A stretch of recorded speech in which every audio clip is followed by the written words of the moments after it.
Hello guys and welcome back to the channel. In this video, I'm going to show you how you can lock specific cells in Excel to prevent editing. So let's get started. First of all, you could open your Excel worksheet and select the cells that you want users to be able to edit. So let's go with the cell 2 and then 4 and also 6. Once you have selected the cells, you're going to right click and then you're going to select the option of format cells.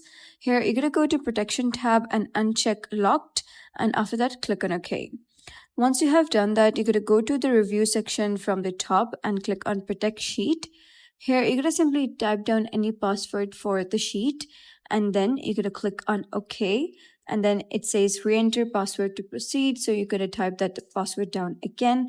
And now all the cells will be locked except the ones that you unlocked, preventing users from editing the protected cells. So that's it for today's video. If you found this video helpful, please consider subscribing and leaving a like.